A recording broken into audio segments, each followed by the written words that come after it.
मेरी मिठाई की दुकान थी। शादी हुई तो बीबी अगले ही दिन कहने लगी कि घर आने से पहले रोज मेरे मायके मिठाई जरूर लेकर जाना। मेरी माँ को मीठा बहुत पसंद है। कम उम्र नई नबेली दुल्हन की बात मेरे लिए बहुत ही खास थी। मैं रोज अपनी ससुराल जाकर मिठाई देता, फिर घर आता। एक दिन मैं मिठाई देने गया तो मेरे साले ने दरवाज़ा खोला और कहने लगा, आप क्यों रोज मिठाई लेकर आते हैं? घर में कोई नहीं खाता। मैं हैरान हो गया और जल्दी से भागता हुआ घर आया, लेकिन अंदर के मंजर ने मेरे होश उड़ा दिए। मेरी बीबी तो मैं अपनी शादी वाले दिन अपने कमरे में गया तो मेरी पत्नी गरिमा बहुत खूबसूरत लग रही थी, बिल्कुल नाजुक और मनमोहिनी सी। उसे देखकर मेरे ऊपर नशा सा सवार हो गया। मैं उसके पास जाकर बैठ गया। मैंने उसे मुंह दिखाई की अंगूठी पहनाने के लिए उसका हाथ थामा तो उसका हाथ बर्फ की तरह ठंडा था। वो हद से ज़्यादा घबराई हुई थी और मैं उसकी इस घबराहट को महसूस कर रहा था। लेकिन मुझे नहीं पता था कि पहली ही रात मेरी पत्नी ने मुझसे अजीब सी फरमाइश क्यों कर दी थी कि मैं तो इसकी शक्ल ही देखता रह गया। ये कैसी फरमाइश थी जो वो मुझसे कर रही थी? हालांकि मैंने खुद से उसकी ख्वाहिश पूछी थी, लेकिन अब मैं उसकी बात सुनकर परेशान था कि इसे क्या जवाब दूं। कुछ पल तो मैं उसकी इस तरह की बात सुनकर हैरत में पड़ गया। मेरी मिठाई की दुकान थी और मेरी दुकान की मिठाई शहर में काफ़ी मशहूर थी। लोग दूर दूर इलाकों से मेरे पास मिठाई लेने आते थे। मेरी दुकान में हर वक्त तो लोगों का चहल पहल रहती थी। मुझे ग्राहकों से फुर्सत ही नहीं मिलती थी। मैं अपने घर का अकेला कमाने वाला था। मेरे घर में मेरी माँ और एक छोटा भाई था जो कॉलेज में पढ़ता था और कॉलेज से वापस आकर मेरी दुकान में मेरी मदद के लिए आ जाता था। मेरे बाप का देहांत उस वक्त हुआ था जब मैं 15 साल का था और 15 साल से ही मैं पापा की मिठाई की दुकान संभाल रहा था। इसलिए बस मैट्रिक तक ही पढ़ाई हासिल कर पाया था। मैंने अपने पापा की दुकान पर जी तोड़ मेहनत की थी और मिठाई का कारोबार कभी भी बंद करने की कोशिश नहीं की। यही वजह थी मेरे पास ग्राहकों का मेला लगा रहता था। उन्हीं दिनों मेरे रिश्ते की बात चल रही थी। लड़की मेरी माँ को बेहद पसंद आई थी, लेकिन मैंने अभी तक उस लड़की को नहीं देखा था। मगर मुझे यकीन था कि अगर लड़की मेरी माँ को पसंद है तो वो ज़रूर खूबसूरत ही होगी। मैं अपनी दुकान में इतना बिजी था कि शादी वाले दिन तक मैंने दुकान बंद नहीं की थी। शाम को मैंने जल्दी से सारे ग्राहक निपटाए और तैयार होकर अपनी बारात में चला गया। और आज जब अपनी पत्नी गरिमा को देखा तो देखता ही रह गया। वो बहुत ज़्यादा हसीन थी। शादी की रात जब मैंने उसे अंगूठी पहनाई तो कहने लगी, अगर मैं आपसे कोई फरमाइश करूं तो क्या आप मेरी बात मानेंगे? मुझ में कहाँ इनकार करने की आदत थी। मैं तो उसके हुस्न का दीवाना हो गया था। मैंने कहा, मुझे तो खुशी होगी अगर तुम मुझसे कोई फरमाइश करो। लेकिन जो बात उसने मुझसे कही वो सुनकर तो मेरे होश उड़ गए थे। गरिमा मुझसे कहने लगी, 6 महीने तक तुम रोज 5 किलो मिठाई मेरी माँ को दे के आना। मैंने हमारे वैवाहिक जीवन को सुखी बनाने के लिए अपनी माँ से कहकर एक पूजा रखवाई है और 6 महीने में ये पूजा ख़त्म हो जाएगी। फिर हम अपनी शादीशुदा ज़िंदगी की शुरुआत करेंगे। मैं उसकी बात को हैरत से सुनता रहा, फिर सोचने लगा कि ये क्या चक्कर है जो बात मेरी पहली रात की दुल्हन मुझसे कह रही थी। मैं गरिमा से कुछ भी कह न सका। वजह मेरी नरम आदत थी। मैं बेड से उठकर सामने सोफे पर जाकर लेट गया। आज की रात के हवाले से मैंने जितने भी ख्वाब देखे थे वो सब मेरी बीबी की फरमाइश से टूट चुके थे। मेरी शादी को 15 दिन गुजर गए। मैं बहुत बुझे दिल के साथ सुबह उठता था। दुकान पर भी मेरा मन मेरी बीबी की बात पर ही लगा रहता था। मैं दुकान की दीवार पर लगी घड़ी को देखता। जैसे ही दुकान बंद करने का वक्त आता मैं अपने छोटे भाई से कहता, घर जाओ, मुझे कहीं काम से जाना है। वो घर की तरफ चला जाता और मैं जल्दी से 5 किलो मिठाई के डिब्बे भरता और अपनी ससुराल चला जाता। हालांकि मेरी ससुराल मेरे घर से बहुत दूर थी। 1.5 घंटे का रास्ता था। पहली बार जब मैं अपनी ससुराल मिठाई देने गया तो मैं 1.5 घंटे बाद अपनी ससुराल पहुंचा था और दरवाजे पर दस्तक दी तो दरवाज़ा मेरे साले ने खोला। वो मुझे हैरत से देखने लगा। मुझसे कहने लगा, जीजा जी आप अंदर आइए, आपको दीदी को भी साथ लेकर आना चाहिए था। वो बहुत अच्छे से मुझे अंदर आने को कह रहा था, लेकिन मैंने उसे इनकार कर दिया कि मुझे देर हो रही है, फिर कभी आऊँगा, अभी मुझे घर जाना है। तुम ये मिठाई अपनी माँ को दे देना। वो मुझे हैरत से देख रहा था और मैंने 5 किलो मिठाई के डिब्बे उसे थमाए और घर की तरफ चल दिया। ये सिलसिला शादी के फ़ौरन बाद से जारी था। मैं रोज़ 5 किलो मिठाई अपने ससुराल के दरवाजे से ही देकर लौट आता था, क्योंकि मुझे अपने ससुराल जाने की अनुमति गरिमा ने नहीं दी थी। घर पहुंचते पहुंचते मुझे रात के 12 बज जाते थे, क्योंकि मेरी दुकान 9 बजे बंद होती थी और ससुराल आने जाने में मेरे 3 घंटे बेकार होते थे। इसलिए घर पहुंचते मुझे 12 बज जाते थे। मेरी माँ बीमार रहती थी, इसलिए खाना खाकर जल्दी ही सो जाया करती थीं। मेरा भाई भी कॉलेज से आते ही दुकान पर मेरे साथ काम में लगा रहता था, तो इसलिए वो भी घर आते ही खाना खाकर सोने चला जाता था। मैंने नोट किया था जितनी खुशी मेरे भाई को मेरी शादी की थी, मेरी शादी के बाद वो उतना ही चुप चुप रहने लगा था। मैंने अपने छोटे भाई से इसकी वजह पूछी तो वो कहने लगा कि ऐसी कोई बात नहीं है, मैं बस ये चाहता हूँ कि आपकी आधी जिम्मेदारी खुद ले लूँ। मुझे उसकी सोच पर खुशी हुई थी।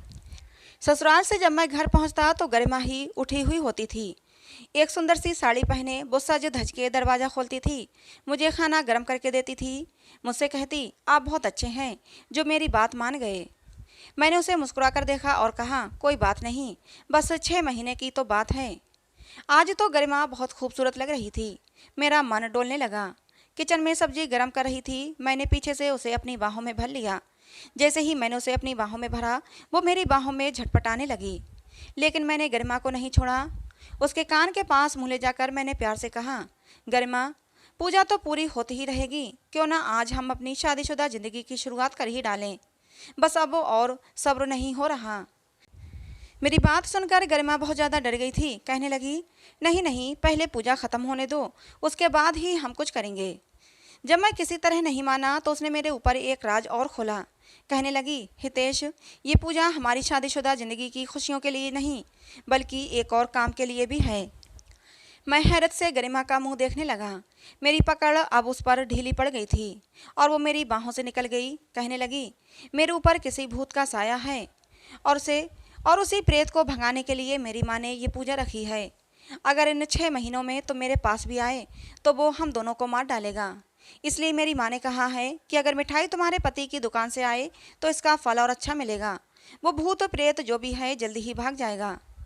मुझे अंदर ही अंदर गुस्सा तो बहुत आया कि ये सब बातें तो गरिमा के घर वालों को मुझे पहले बतानी चाहिए थी, लेकिन मैं अपने गुस्से को पी गया।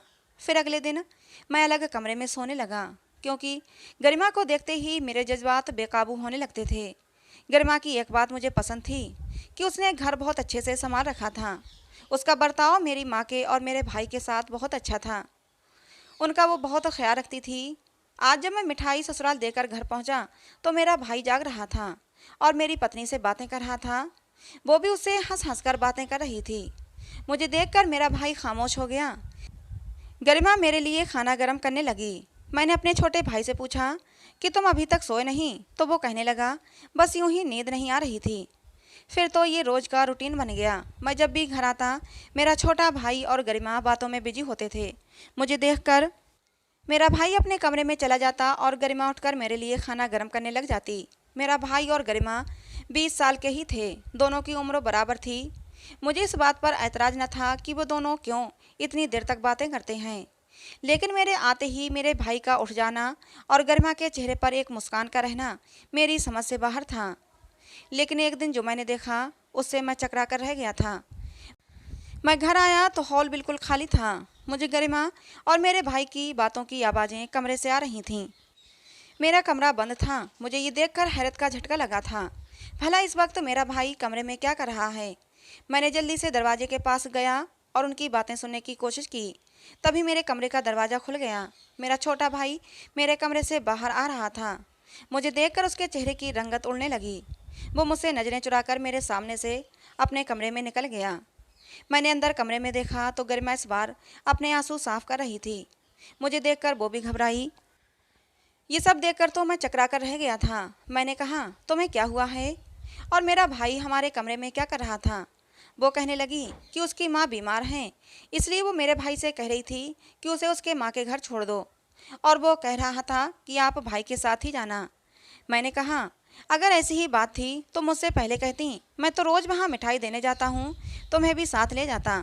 वो कहने लगी, आपको अभी मेरे मायके जाने की इजाज़त नहीं है, इसलिए मैं आपके साथ नहीं जा सकती, क्योंकि मेरे साथ क्या मसला है इस बात का सिर्फ मेरी माँ को ही पता है, भाइयों को नहीं पता। अगर मैं आपके साथ गई तो वो आपको भी घर के अंदर बुलाएंगे, जिससे हमारा टोटका बेकार हो जाएगा। आप अपने भाई से कह दें कि वो मुझे मेरे माँ के घर छोड़ दे। मैंने कहा, ठीक है, तुम कल सुबह तैयार रहना, मैं उससे कह दूंगा कि वो कॉलेज से आकर तुम्हें तुम्हारी माँ के घर छोड़ देगा। लेकिन जब ये बात मैंने अपने छोटे भाई से कही तो उसने साफ इनकार कर दिया। कहने लगा, दुकान मैं संभाल लूँगा, भाभी को आप ही उनके मायके छोड़ दो। मैंने कहा, तुम समझने की कोशिश करो, मैं नहीं जा सकता, मेरी मजबूरी है, तुम उसे मायके ले जाओ। फिर वो कुछ नहीं बोला और गरिमा को उसके मायके ले गया। लेकिन उसी रात मुझ पर एक ऐसा राज खुला कि मैं हैरान रह गया। जब मैं दुकान बंद करके अपनी ससुराल मिठाई देने गया तो मेरा साला कहने लगा, आप क्यों रोज़ इतनी मिठाई लेकर आते हैं? हमारे घर में तो कोई मिठाई खाता भी नहीं। और फिर मेरी माँ को तो शुगर है, वो तो खुद मना करती हैं कि आप मिठाई मत लाया करें, बेकार जाती है। ये सुनकर मैं हैरान रह गया।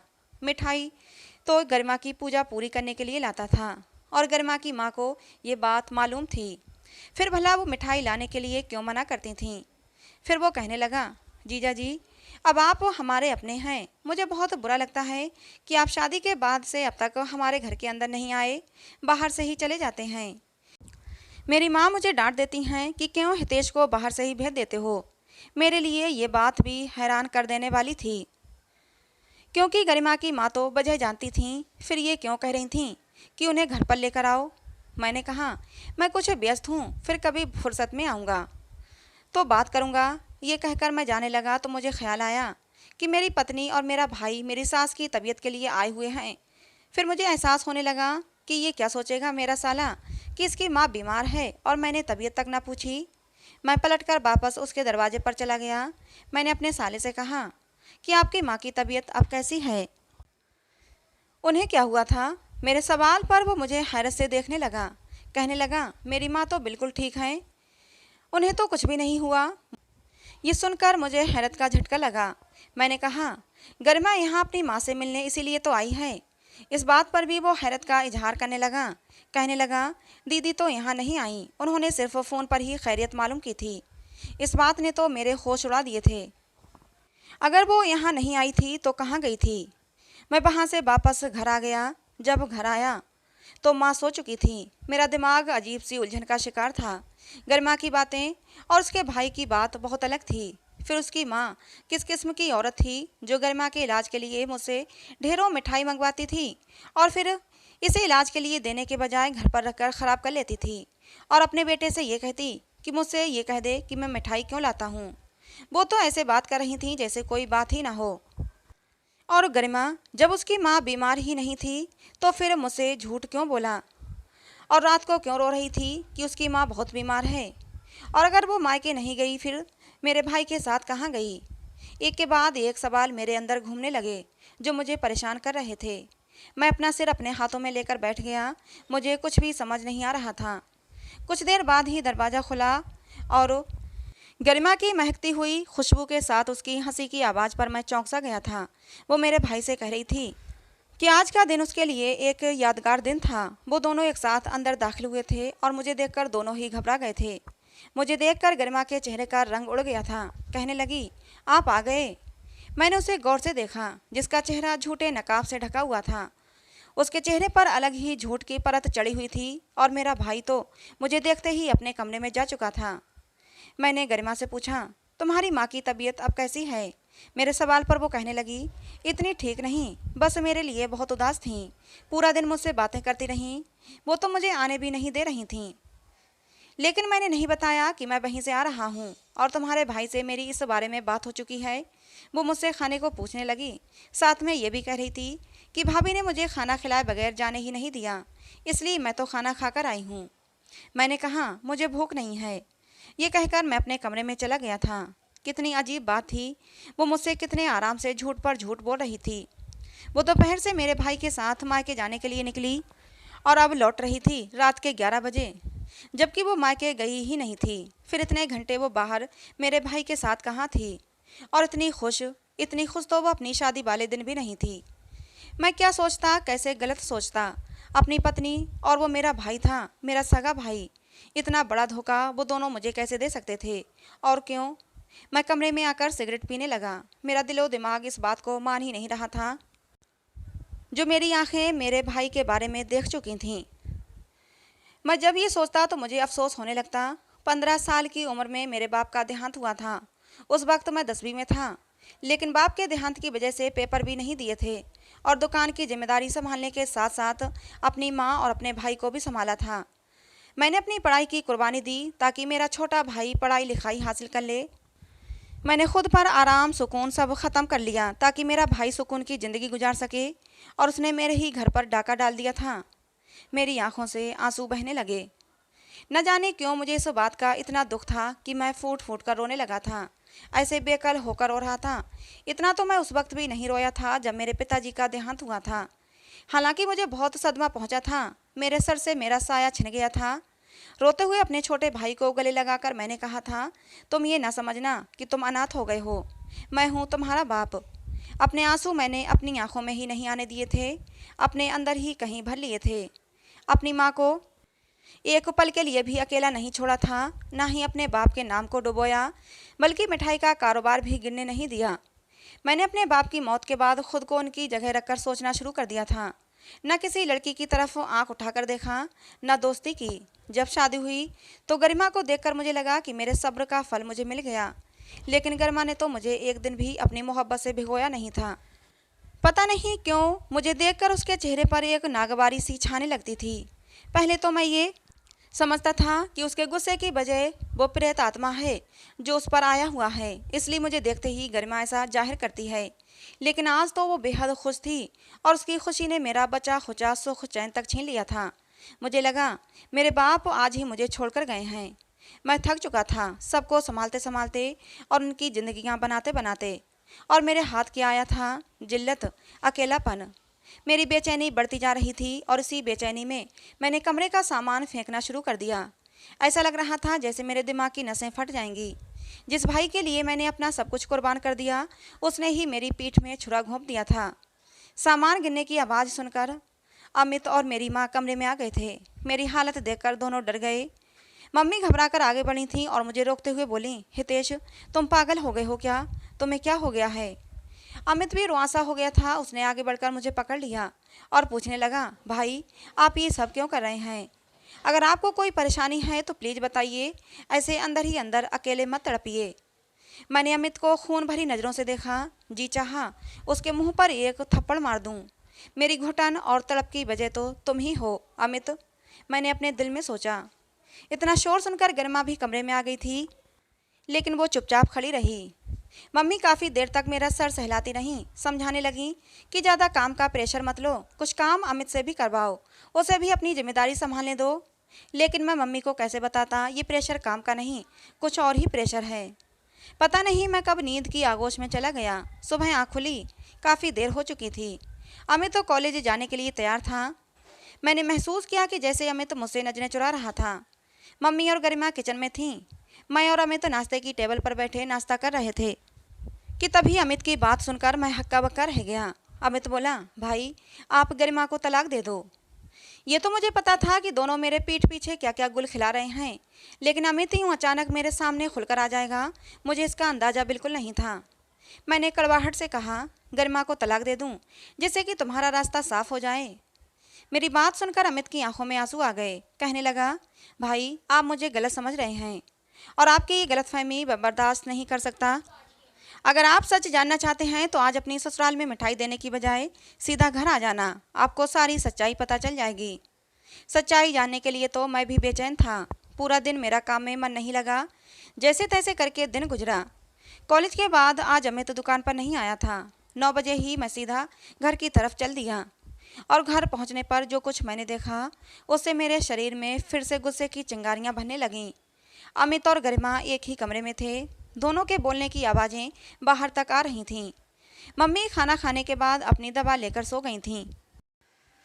मैंने अपने गुस्से पर काबू किया और दबे कदमों से चलता हुआ गेट के पास आकर खड़ा हो गया। अंदर से अमित और गरिमा के ज़ोर ज़ोर से बोलने की आवाज़ें आ रही थीं।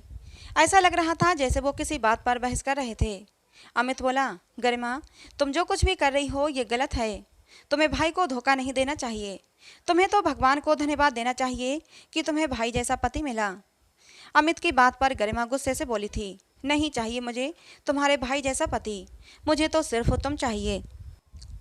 मैं सिर्फ तुमसे प्यार करती हूँ, और अभी से नहीं बल्कि शादी से पहले से, और ये बात तुम्हें अच्छी तरह से मालूम है। मैंने आज तक तुम्हारे भाई को अपने पास नहीं आने दिया है। मेरा ये तन और मन सब कुछ तुम्हारा है। अमित इस पर तुम्हारा हक है। लेकिन अमित तुम मुझे ऐसे मत तड़पाया करो। जब भी मैं तुम्हारे पास आने की कोशिश करती हूँ तो तुम मुझसे दूर भाग जाते हो। प्लीज अमित, आज तो मत तरसाओ। तुम्हारे भाई को आने में कम से कम 3 घंटे लगेंगे और ये 3 घंटे हमारे लिए बहुत हैं। मेरे शरीर में तो काटो तो खून नहीं वाली हालत थी। जो भी मैं सुन रहा था मुझे उस पर विश्वास नहीं हो रहा था। मैंने अब अधखुले दरवाजे से अंदर झांककर देखा। गरिमा अमित के करीब आने की कोशिश कर रही थी और अमित उसे खुद से दूर कर रहा था। मेरा सब्र जवाब दे गया और मैं अंदर कमरे में दाखिल हो गया। मुझे देखते ही गरिमा हक्का बक्का रह गई। उसके चेहरे का रंग सफ़ेद पड़ गया। पूरा चक्कर मेरी समझ में आ गया था कि क्यों गरिमा मुझे अपनी माँ के घर बहाने से भेजती थी। मैंने आगे बढ़कर गरिमा के मुंह पर थप्पड़ मार दिया। गरिमा, क्यों किया तुमने ऐसा? मैंने तो तुम्हें दिल से मोहब्बत की थी और तुमने मेरे साथ ही। मैं अमित की तरफ मुड़ा। अमित, जब तुम और गरिमा शादी से पहले ही एक दूसरे से मोहब्बत करते थे तो फिर तुमने मुझे बताया क्यों नहीं? मैं गरिमा से शादी न करके तुम्हारी शादी उससे करवा देता। मेरी बात सुनकर अमित बोला, भाई आप जैसा समझ रहे हैं वैसा कुछ भी नहीं है।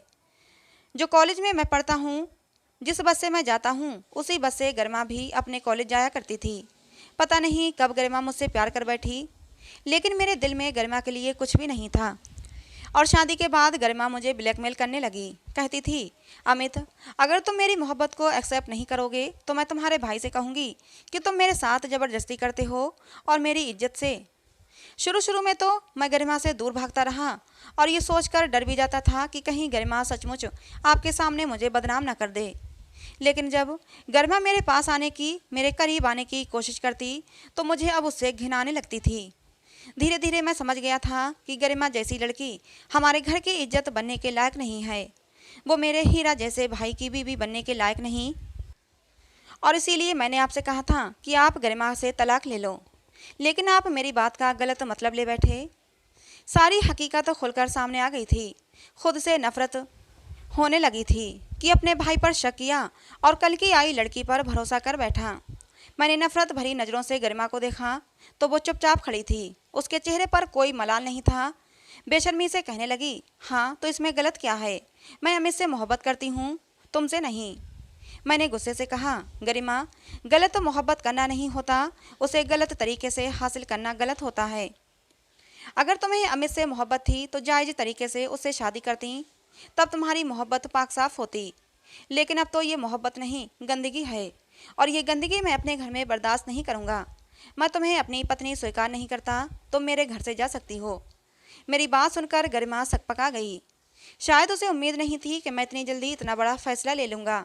उसने एक पल में ही अपना रंग बदल दिया। गिड़गिड़ाकर बोली, प्लीज़ हितेश, मुझे माफ़ कर दो, मुझसे गलती हो गई। मैं अब से सिर्फ तुम्हारी पत्नी बनकर रहूँगी, मुझे घर से मत निकालो। लेकिन इस बार मैं गरिमा के झांसे में नहीं आने वाला था। मैं उसी वक्त उसे उसकी माँ के घर छोड़ आया और अगले कुछ दिनों में तलाक के पेपर तैयार करवाकर गरिमा को तलाक दे दी। मैंने अपने भाई अमित से माफ़ी मांगी। मैंने कहा, अमित मुझे माफ़ कर दो जो मैंने तुम पर शक किया। अमित बोला, नहीं भाई, इसमें गलती आपकी नहीं थी, क्योंकि ऐसे हालात में आदमी वही सोचता है जो आप सोचने लगे थे। अंत भला तो सब भला। गरिमा जैसी औरत से हमें छुटकारा मिल गया था। ये हमारे परिवार के लिए बहुत ही खुशी की बात है। हम फिर से अपनी अपनी ज़िंदगी में खुश हैं। तो दोस्तों, आपको आज की हमारी ये कहानी कैसी लगी? क्या हितेश ने जो फैसला किया वो सही था? अपनी राय कमेंट बॉक्स में ज़रूर बताना। कहानी पसंद आई हो तो प्लीज़ लाइक करना। ऐसी और कहानियों के लिए हमारे चैनल को सब्सक्राइब करना। मिलते हैं दोस्तों अगली किसी नई कहानी में।